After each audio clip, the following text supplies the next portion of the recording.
నిన్న గణతంత్ర దినోత్సవం సందర్భంగా తెలంగాణ భవన్‌లో వేడుకలు అయితే నిర్వహించడం జరిగింది. దాంతో పాటుగా రేవంత్ రెడ్డికి సంబంధించి ఒక డ్రామా కూడా 3 గంటల పాటు ప్లే చేయడం అయితే జరిగింది. దీనికి సంబంధించి ప్రస్తుతం మనతో మాట్లాడడానికి టీపీసీసీ అధికార ప్రతినిధి సంజయ్ రెడ్డి గారు మనతో ఉన్నారు. వారిని అడిగి మరించి తెలుసుకుందాం. అక్క చెప్పండి, నిన్న డ్రామాకి సంబంధించి అసలు ఏం చెప్పాలి? అంటే అది డ్రామా అంటే డ్రామారావు కేర్ ఆఫ్ ఎవరు కల్వకుంట్ల కేటీఆర్ మంచిగా దానికి సెట్ అయింది. ఇంకొకటి ఏంటంటే కల్వకుంట్ల ఫ్యామిలీ ఒక డ్రామా కంపెనీని నిరూపించుకుంది. అంటే మంచిగా ఉందా డ్రామా? నిరూపించుకున్నారు వాళ్ళు, అంటే పైశాచిక ఆనందం పొందడానికి. అంటే అక్కడ ఆ డ్రామాకి స్క్రీన్ ప్లే దర్శకత్వం కల్వకుంట్ల తారక రామారావు.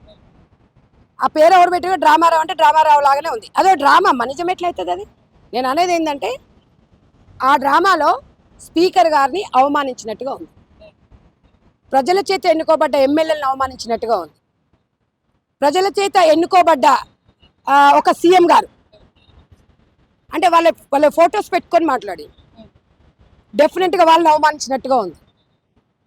నేను ఒకటే అడుగుతున్నాను, గతంలో కాంగ్రెస్ పార్టీ నుంచి గెలిచిన ఎమ్మెల్యేలని మీరు తీసుకున్నారా లేదా? తీసుకున్న తర్వాత మీ దాంట్లో మహిళలకు 5 సంవత్సరాల ప్రభుత్వంలో మహిళలకి మహిళా మంత్రి ఇవ్వలే. రెండో దఫలో కాంగ్రెస్ పార్టీ నుంచి గెలిచిన సబితా ఇంద్రారెడ్డి గారికి మంత్రి పదవి ఇచ్చిరు. ఎక్కడ? కాంగ్రెస్ పార్టీ నుంచి. మీరు నిజంగా నికాసైన వాళ్ళు అయితే కాంగ్రెస్ పార్టీ నుంచి వచ్చిన సబితా ఇంద్రారెడ్డి గారిని ఉప ఎన్నిక పెట్టి గెలిచిన తర్వాత పదవి ఇవ్వాల్సింది. మీరు అక్కడ తప్పు చేయలేదా? తెలంగాణ ప్రజలు చాలా తెలివైన వాళ్ళు, మీరు అలా చేసిరు కాబట్టి మీకు అధికారం ఇవ్వలేదు. ఇవాళ తెలంగాణ ప్రజలను అవమానించు. తెలంగాణ ఉద్యమకారులు ఎమ్మెల్యేల కాలు మొక్కిండ్రు. ఎందుకు మొక్కిండ్రు? బీఆర్ఎస్ పార్టీ జూటా party, Congress party correct party, అందుకే మేము గెలిపించాము, మీరు పార్టీ మారకండి అని చెప్పేసి గతంలో సబితా ఇంద్రారెడ్డి గారి అండి మా పార్టీ నుంచి వెళ్ళిపోయిన వాళ్ళందరినీ కూడా కాలు ఇట్లా మొక్కిరు. మొక్కిన ఉద్యమకారులను పక్కన పెట్టేసి కార్యకర్తల మనోభావాల దెబ్బతీసే విధంగా పక్కకి వెళ్ళిపోయి మీకు మంత్రి పదవి కావాలని చెప్పేసి తను వెళ్ళిపోయిన సందర్భంలో ఉన్నాయి. మీరు చేసిరు, అది కరెక్టు. ఇప్పుడు రేవంత్ అన్న ఒక్క చిటికేస్తే మీ పార్టీలో ఒక్కరు కూడా ఉండరు, ఎమ్మెల్యేలు అందరు వస్తారు. కానీ రేవంత్ అన్నకు అవసరం లేదు, సంపూర్ణ మెజార్టీ ప్రజలు ఇచ్చారు. రేవంత్ అన్న రాజ్యాంగం మీద చాలా నమ్మకం ఉంది, ఆయనకి గౌరవం ఉంది కాబట్టే ప్రతిపక్షం ఉండాలి అన్నాం. అందుకే ప్రతిపక్ష నాయకుడు కేసీఆర్ గారు కూడా అసెంబ్లీకి రావాలని కోరడం అదే. వచ్చిన తర్వాత కూడా వినయ విజ్ఞతతోని ఒక తండ్రి దగ్గరకు ఒక కొడుకు ఎలా అయితే పోతాడో అలా వెళ్ళేసి ఆయన సంస్కారానికి మనం చూసాం. ఆ రోజు ఇంత మంచిగా నడుస్తుంటే డ్రామా 3 గంటల డ్రామా వేసి పైచాచిక ఆనందం ముందు తెలంగాణ ఉద్యమకారులకు మీరు క్షమాపణ చెప్పాలి. అంటే నేను ఒకటి అడుగుతున్నాను, తలసాని శ్రీనివాస్ యాదవ్కి మంత్రి పదవి ఇచ్చింది. తలసాని శ్రీనివాస్ గారు ఏ ఉద్యమంలో పాల్గొన్నాడు?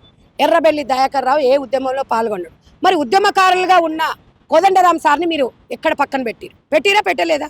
గద్దరన్న ఇలా ఆయన పాటతోని తెలంగాణ మొత్తం మహిళల్లో కానీ విద్యార్థుల చైతన్యం వచ్చింది. అందశ్రీ గారు ఇలాంటి వ్యక్తులను తెలంగాణ కోసం పోరాడిన వ్యక్తులను పక్కన పెట్టి తెలంగాణ ద్రోహులని హీనులను తెచ్చుకొని మీ పార్టీలో చేర్చుకున్నారు. మళ్ళీ అది కాక ప్రజాస్వామ్యంలో ప్రజలతోని మీరు మమేకమై అవ్వడం మీకు ఇష్టం లేదు, మీకు మొహాలు లేవు వెళ్ళడం. కాబట్టి ఒక డ్రామా వెనక చప్పట్లు కొడుతున్నాం, ముందు ఈయన నవ్వుతున్నారు. దేనికోసమయ్యా? మీరు చేసింది అంటే ఒక ఎమ్మెల్యేని డబ్బుల సంచులతో కొనే విధంగా మీరు డ్రామా చూపించారు. మరి గతంలో 12 మంది ఎమ్మెల్యేలకు ఎన్ని డబ్బులు ఇచ్చారు మీరు? గతంలో టీడీపీ వాళ్ళని విలీనం చేసుకున్నారు కదా, వాళ్ళకి ఎన్ని డబ్బులు ఇచ్చారు? దీనికి సమాధానం చెప్పండి. ఇంకో విషయం, మీ చెల్లె, నీ తోడబుట్టిన చెల్లె భర్తది ఫోన్ ట్యాపింగ్ చేసిరు, నాది కూడా చేసిరు అని చెప్పారు. మీ కడుపులో మీ రక్తం పంచుకొని పుట్టిన బిడ్డకి మీరు న్యాయం చేయలేకపోయిండ్రు. నేను ఒకటే అడుగుతున్నాను, కవితమ్మకి మీరు న్యాయం చేసిరా? ఒక ఆడబిడ్డకి న్యాయం చేయని వ్యక్తులు ప్రజాస్వామ్యంలో మహిళలకు ఎట్లా న్యాయం చేశారని నమ్ముతారు చెప్పండి? రేవంత్ రెడ్డి గారికి మీకు పొంతనెక్కడ? రేవంత్ రెడ్డి గారు ఇవాళ మహిళల ముఖాల్లో ఆనందం చూడాలి, 1 కోటి మంది మహిళలను కోటీశ్వరులను చేస్తామని చెప్పారు. అది వాస్తవమా కాదా? గ్రామాలలో మహిళలను అడిగితే చెప్తారు. ఇంకో విషయం, కేటీఆర్ గారు ఒక మాట అన్నారు, రాహుల్ గాంధీ గారి గురించి కూడా ఆ స్క్రిప్టులో చాలా హీనంగా మాట్లాడిండ్రు. అసలు రాహుల్ గాంధీ గారి గురించి మాట్లాడే అర్హత మీకుందా? మీరేం చెప్పిండ్రు? తెలంగాణ ఇవ్వండి లేకపోతే పిల్లలు చచ్చిపోతారు, బీఆర్ఎస్ పార్టీని విలీనం చేస్తున్నారు. మీ అయ్యే చేసిండా? చేయలే కదా. మీరు ఢిల్లీలో ఏం చేసిరు? సోనియా గాంధీ గారు కాళ్ళ మీద పోయి పడ్డారు. పడి మీరు అందరూ ముక్కుముడిగా ఫోటో దిగొచ్చు. ఇది అబద్ధమా? ఆ? మీలాగా వాళ్ళకి మీ నాయన ఏం చెప్పిండు ఢిల్లీలో, దళితుని సీఎం చేస్తా లేకపోతే నా తల నరుక్కుంటాడు. నరుక్కున్నాడా? ఇచ్చిండా? ఇవ్వలే కదా. మరి అదే సోనియమ్మ ప్రధానమంత్రి అయ్యే అవకాశం వచ్చినా కూడా ప్రధానమంత్రి పదవిని త్యాగం చేసిన త్యాగశీలి ఆ కుటుంబాన్ని అవహేళన చేసిరు అంటే ప్రజలు ఎవరు కూడా హర్షించరు. మీకు 10 సంవత్సరాలు మీకు ప్రజలు అధికారం ఇస్తే కోట్లు దండుకున్నారు, ప్రజాస్వామ్యాన్ని దుర్వినియోగం చేసిండ్రు, ప్రజల మాటలని పక్కదోవ పట్టించిరు, ప్రజలను పట్టించుకోలేదు, మీ కుటుంబంలోనే పదవులు తీసుకున్నారు, ఉద్యమహీనులను తీసుకొచ్చి పార్టీలో చేర్చుకున్నారు, ఉద్యమకారులను, మహిళలకు ఎంతో మంది ఉన్నారు ఉద్యమకారులు బీఆర్ఎస్ పార్టీలో, వాళ్ళకి ఒక్క పదవి ఇవ్వలేదు, ఒక్క ఎమ్మెల్సీ పదవి ఇవ్వలేదు, ఒక మంత్రి ఇవ్వలేదు. ఇవాళ మీరు కూడా డ్రామారావు ఈ డ్రామాలు చేసుకుంటూ ముందుకు పోతే తెలంగాణ ప్రజలు గమనిస్తున్నారు. ఇవాళ ఒక రేవంత్ రెడ్డి గారు ఒక విద్యార్థిలాగా దేశాలు తిరుగుతూ రాష్ట్ర ప్రయోజనాలను దృష్టిలో పెట్టుకొని వెళ్తుంటే ఆయన అవలీలన చేస్తున్నారు. ఇది కరెక్టా అని ప్రజాస్వామ్యంలో తెలంగాణ ప్రజల తరపున అడుగుతున్నాను, కాంగ్రెస్ పార్టీ నుంచి అడుగుతున్నాను. మీరు ఇది ఎంతవరకు కరెక్టు మీరు ఒకసారి ఆలోచించండి. అంటే ప్రజల తీర్పుని మీరు గౌరవించరా? 5 సంవత్సరాలు కాంగ్రెస్ పార్టీకి అధికారం ఇచ్చిర్రు, 2 ఏళ్ళు అయింది, ఇంకా 3 ఏళ్ళు ఉంది. ఓపిక పట్టండి. మీరు ప్రజాస్వామ్యం ప్రజల సమస్యల మీద తిరగండి. మీరు ఇట్లా స్క్రిప్టులు డ్రామాలు రాసుకొని మీరు చేస్తే మీ పార్టీకే డ్యామేజ్ అవుతుంది. మీరు అనుకుంటుండ్రేమో రేవంత్ అన్నని ఎంత నిర్వీర్యం చేయాలనుకుంటే ఆయన అంత పైకి లేస్తాడు. ముఖ్యంగా డ్రామాలో కాన్స్టిట్యూషన్ బుక్ పట్టుకొని భరతమాత మధ్యలో నించోవడం అయితే జరిగింది. మరి దాన్ని ఎట్లా చూస్తున్నారు? రేవంత్ రెడ్డి అట్లా చేస్తున్నాడు. భరతమాత ఇక్కడ ప్రతి ఒక్కరిని అవమానించిరమ్మా. రాజ్యాంగాన్ని అవమానించారు, భరతమాతను అవమానించారు, ఉద్యమకారులు అవమానించారు, రాష్ట్ర సీఎంను అవమానించారు, ప్రజలతో ఎన్నుకోబడ్డ ఎమ్మెల్యేలను అవమానించారు, అక్కడ తెలంగాణ కోసం కష్టపడ్డోళ్ళు తెలంగాణ ప్రజలను అవమానించారు. అది 100% క్షమాపణ చెప్పాలి. దీని మీద తగిన చర్యలు కాంగ్రెస్ పార్టీ తీసుకోవాలి. తెలంగాణలో ప్రజాస్వామ్యంలో ప్రతి ఒక్కరి మీద వీళ్ళు ఈ రకంగానే వెళ్ళిండ్రు అనుకోండి, మీరు చేసిన అవినీతిని మేము చెప్పుకోవాలంటే ఇంకా చాలా ఉంది. కానీ ప్రజలు మాకు అవకాశం ఇచ్చిర్రు పనిచేయమని. వీళ్ళ గురించి చెప్పేవాళ్ళు మాలాంటి వాళ్ళం ఉంటాం. రేవంత్ అన్న ఆయన పని ఆయన చేసుకుంటూ పోతాడు. ఇవాళ వీళ్ళకు కేటీఆర్ని హరీష్ రావుని విచారించగానే వీళ్ళకు పెయిన్ వచ్చేసింది. ఇక అమ్మో మేము ఏం చేయాలని ఇక డ్రామాలు మొదలుపెట్టింది. ఏది వదిలిన ప్రజాకోట్లు ఒక్కటేనా? దేశం కానీ రాష్ట్రం కానీ ప్రజా తీర్పులో ప్రజలదే అంతిమ తీర్పు, అదొక్కటే గుర్తుపెట్టుకోవాలి. కేటీఆర్ అన్నారు రేవంత్ రెడ్డి స్పీచ్ వస్తే గనక మీరు టీవీలు బంద్ చేసేయండి, పిల్లలకు చూపియకండి అని చెప్పేసి చెప్తున్నారు.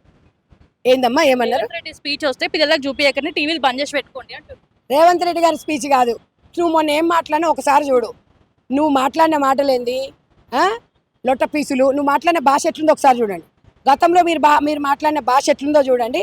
అసలు బీఆర్ఎస్ పార్టీని ఊర్లలోకి రానియొద్దంటూ మొన్నటి వరకు మన టీఆర్ఎస్ అని చెప్పారుగా, మన కేసీఆర్ గారు చెప్పారుగా. మళ్ళీ ఏంటంటే భారత రాష్ట్ర సమితి పోతుంది, ఎక్కడో కలుస్తుందని చెప్తారు.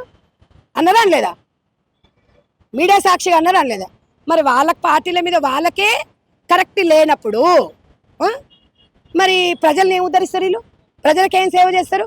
ప్రజలకేం జవాబు చెప్తారు? ప్రజలకు జవాబుదారు కాదా బీఆర్ఎస్ పార్టీ? ఒక్క ఎమ్మెల్యే గారి ఊర్లలోకి పోయి కనీసం పని కూడా చేస్తలేదు. అంటే మీరు గెలిచిన తర్వాత రేవంత్ అన్న సీఎం అందరికీ, మీరు వెళ్ళండి కాన్స్టిట్యున్సీ వైజ్గా నిధులు తెచ్చుకోండి. ఇప్పుడు మీకు ఏం కావాలనేది మీరు వెళ్ళి అడిగితే సీఎం గారు ఇస్తారు. సీఎం గారి దగ్గరికి వెళ్ళిన తర్వాత సీఎం గారు ఒకవేళ ఇవ్వలేదు అనుకోండి, అప్పుడు మాట్లాడండి. ఆయన అందరు సమానంగానే, ఎన్నికలప్పుడు మాత్రమే ఎన్నికలు, గెలిచిన తర్వాత అందరికి ప్రజాస్వామ్యంలో అందరం ఒకటే అని చెప్తాడు. వాళ్ళ అమ్మాయిగో ప్రతిసారి ఎలక్షన్లు వస్తూనే ఉంటాయి, వాళ్ళు అట్లనే మాట్లాడతారు. ఎలక్షన్లు వచ్చేది మాకు 5 సంవత్సరాలకు ఒకసారి. ఇవన్నీ ఎలక్షన్స్ వస్తుంటాయి, పోతుంటాయి, చేస్తుంటాయి. ప్రజాస్వామ్యంలో వాళ్ళు మాట్లాడిన దానికి ప్రతిదానికి మనం స్పందించొద్దు. స్పందిస్తే మన స్థాయి కోల్పోతాం. కాబట్టి మీరు అడిగినారు కాబట్టి చెప్తున్నాం. ఇదంతా ఈ డ్రామా మొత్తం తెలంగాణ ప్రజలు చూస్తున్నారు.